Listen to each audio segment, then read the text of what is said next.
नमस्कार दोस्तों। आप मार्केट में गए, आपने किसी शॉप से अपने लिए कोई इलेक्ट्रॉनिक गुड्स खरीदा। मान लीजिए आपने एसी खरीदा। जब आपने एसी खरीदा, उससे पेमेंट दी, उससे बिल भी लिया, लेकिन बाद में क्या हुआ कि जब आप उस एसी को घर पर लेकर आए तो उस एसी में डिफेक्ट निकला, उसने कूलिंग नहीं की। आपने सर्विसमैन को फ़ोन किया या उस शॉप पे फ़ोन किया। सर्विसमैन आता है सर्विस सेंटर से, पर वो उसको ठीक करके नहीं जाता। बार बार कॉल करने के पश्चात भी, बार बार सर्विसमैन आने के बाद भी आपका वो इलेक्ट्रॉनिक गुड्स यानी एसी ठीक नहीं होता। अब ऐसी कंडीशन में आपने शॉपकीपर जिससे आपने ख़रीदा है उसको भी आपने कंप्लेंट की, आपने उस सर्विसमैन को भी कंप्लीट कर दी, और आपने उस कंपनी को भी कंप्लेन कर दी जिसका वो एसी है। लेकिन दोनों ही सूरत में किसी ने भी आपकी नहीं सुनी। अब इस सिचुएशन को कहा जाता है डिफेक्ट इन गुड्स, कि जब किसी गुड्स में डिफेक्ट निकल जाए यानी कमी निकल जाए तो उस सिचुएशन को हम कंज्यूमर के दायरे में लाते हैं। दूसरा, आपने कोई प्लेन से उड़ान भरने के लिए आपने कहीं जाना है तो आपने टिकट खरीदा या आपने रेलवे का टिकट खरीदा, बट आपको सर्विस ठीक नहीं मिली। या फिर आपने कोई डॉक्टर हायर किया या अपना ट्रीटमेंट कराने के लिए गए, आपको उन्होंने सर्विस ठीक नहीं दी, उस हॉस्पिटल में कमी निकली, हाइजीन की प्रॉब्लम थी, या आपके टेस्ट गलत किए गए, या फिर आपके साथ दूसरी प्रॉब्लम्स हुई। ये दोनों ही चीज़ यानी डिफेक्ट इन सर्विस और डिफेक्ट्स इन गुड, ये दोनों ही चीज़ कंज्यूमर के दायरे में आती हैं। और ऐसी प्रॉब्लम्स को डील करने के लिए ही भारत का कंज्यूमर प्रोटेक्शन एक्ट बना है।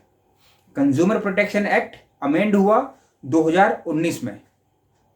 तो आइए आज हम ये जानेंगे कि कंज्यूमर एक्चुअल में कौन है और कौन व्यक्ति कंज्यूमर प्रोटेक्शन एक्ट का बेनिफिट ले सकता है।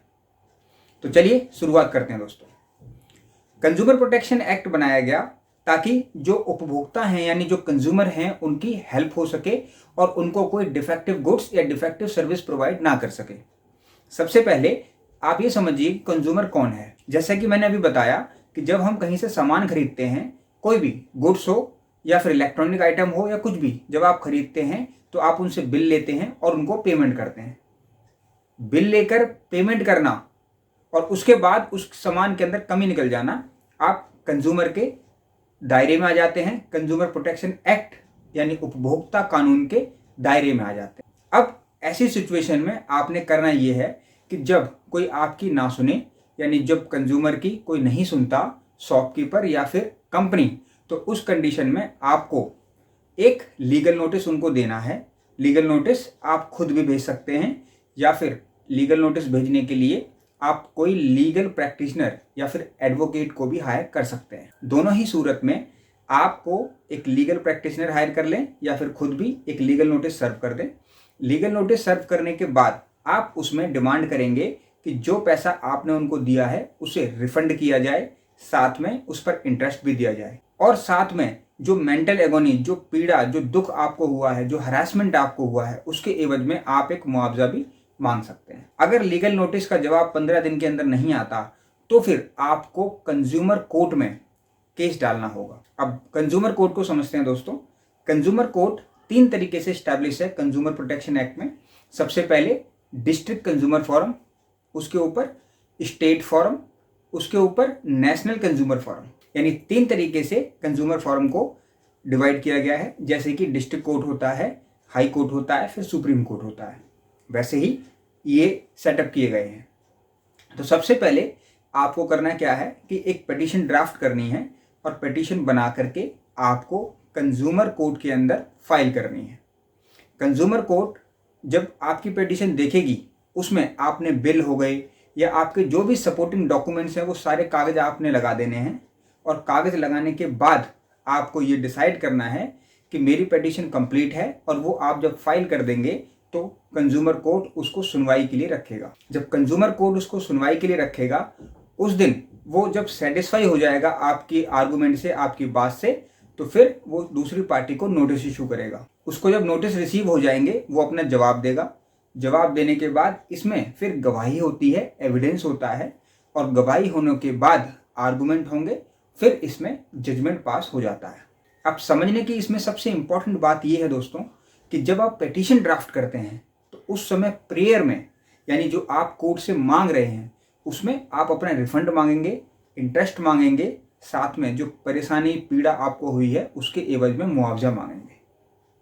और सब कुछ ठीक होता है यानी सारे सबूत आपके ठीक हैं और आपका कोई गलती नहीं है, आपको पीड़ा हुई है, दुख हुआ है, उसके एवज में आपका रिफंड भी दिलवाएगा कंज्यूमर कोर्ट और साथ में आपको एक अच्छा खासा मुआवजा भी दिलवाएगा। और एक बहुत ज़रूरी बात कि आपको इसमें डरने की ज़रूरत नहीं है कि आप कंज्यूमर कोर्ट जाएंगे तो उसमें आपके पैसे खर्च हो जाएंगे। एक लिटिगेशन कॉस्ट होती है यानी जो आपका कानूनी रूप से व्यय हुआ है, खर्च हुआ है, वो भी आपको कंज्यूमर कोर्ट दिलवाता है।